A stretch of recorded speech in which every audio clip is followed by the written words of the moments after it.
और रट्टा मारते हैं एक एग्जाम के लिए। जब उनका एग्जाम क्लियर हो जाता है तो वो या तो एग्जाम को कुछ स्टूडेंट पास कर लेते हैं, कुछ स्टूडेंट्स फेल हो जाते हैं, बट रट्टा मारना एक सॉल्यूशन नहीं है, वो माइंड से वॉश हो जाता है, एक ब्रेन वॉश की तरह गायब हो जाता है। बट निमोनिक साइंस के थ्रू सारी चीज़ें पॉसिबल हैं कि हम उसको लाइफ टाइम के लिए किसी भी चीज़ को कैसे याद रख सकते हैं। हेलो फ्रेंड्स, मेरा नाम अनिकेत अग्रवाल, मैं आगरा से बिलोंग करता हूँ और मैं एक ई कंसल्टेंट फ्रेंचाइजी ले रहा हूँ बैगलेस इंडिया की, जो कि एक्सो ग्रुप का एक पार्ट है। और मैं यहाँ पर आया था चैन सिंह जी के थ्रू।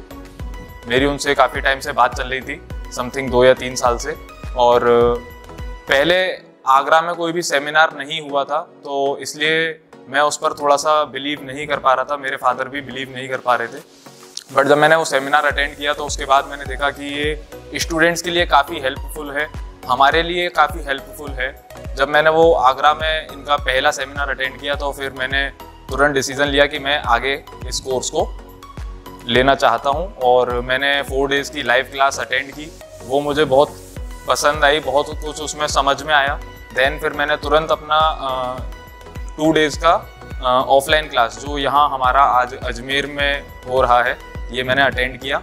आज ये पूरा जो हमारा क्लास फिनिश हो रहा है, इसको अटेंड करने के बाद मैं अपना जो है आगे कोशिश नहीं करूँगा बल्कि और इम्प्लीमेंट पूरा करूँगा कि जो मेरे आसपास के एरिया में जो स्टूडेंट्स हैं उनको निमोनिक साइंस के थ्रू कैसे उनकी मेमोरी को शार्प किया जाए, कैसे उनको एक लर्निंग पावर दी जाए। क्योंकि आजकल जो है स्टूडेंट सिर्फ केवल रट्टा मारते हैं, और रट्टा मारते हैं एक एग्जाम के लिए। जब उनका एग्जाम क्लियर हो जाता है तो वो या तो एग्जाम को कुछ स्टूडेंट पास कर लेते हैं, कुछ स्टूडेंट्स फेल हो जाते हैं, बट रट्टा मारना एक सॉल्यूशन नहीं है, वो माइंड से वॉश हो जाता है, एक ब्रेन वॉश की तरह गायब हो जाता है। बट निमोनिक साइंस के थ्रू सारी चीज़ें पॉसिबल हैं कि हम उसको लाइफ टाइम के लिए किसी भी चीज़ को कैसे याद रख सकते हैं। मेरा सबसे जो मेन फोकस इसी चीज़ पर गया कि हम किसी भी चीज़ को कैसे इमेजिनेशन के थ्रू और कैसे पिक्चराइजेशन के थ्रू अपने माइंड में फीड कर सकते हैं। और सिर्फ यही नहीं कि कुछ टाइम के लिए, हम उसको फुल लाइफ टाइम के लिए उस स्टोरी मेकिंग मेथड के थ्रू या किसी भी मेथड के थ्रू जो निमोनिक्स में हमें सिखाए जाते हैं, उसके थ्रू हम कैसे याद कर सकते हैं। और सेम चीज़ ये स्टूडेंट्स के लिए बहुत बेनिफिट है, क्योंकि रट्टा मारना कोई भी लॉजिकल चीज़ नहीं है। यहाँ पर जो भी हमने ट्रिक्स देखी जो भी हमने कुछ सीखा, वो सब कुछ प्रॉपर एक लॉजिकल चीज़ है।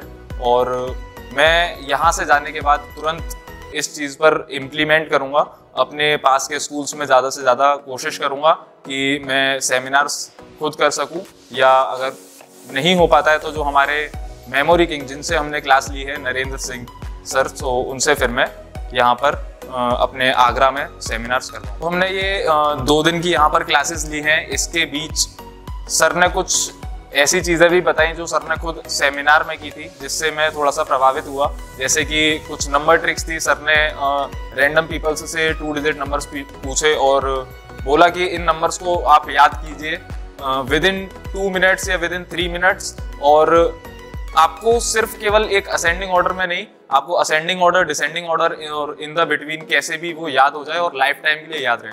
तो वो चीज़ मुझे क्यूरियोसिटी हुई कि भाई कैसे होगा, कैसे करना है, क्योंकि हम इजीली किसी भी नंबर को, हम फ़ोन नंबर को इतना इजीली याद नहीं कर पाते हैं। बट जब सर ने वहाँ पर किया था सेमिनार में, तो उन्होंने लिए थे 10 डिजिट्स के 5-6 नंबर लिए, जो कि उन्होंने विदिन सेकेंड्स, विदिन मिनट उन्होंने याद कर लिए। और जो है आफ्टर द सेमिनार भी उनको याद थे। तो वो चीज़ मुझे भी सीखनी थी, वो सारी चीज़ें। और किसी भी ईयर का, किसी भी डेट का डे निकालना, कि कैसे हम किसी भी ईयर का, किसी भी डेट का डे निकाल सकते हैं। फ्रॉम 0001 टू 9999 ईयर्स के बीच में किसी भी दिन का डे निकालना। तो ये चीज़ें भी वहाँ पर सर ने हमें शो करी थी।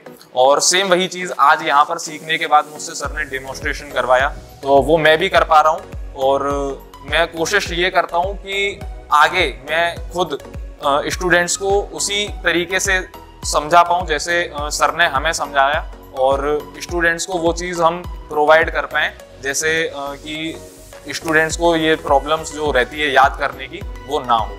Thank you.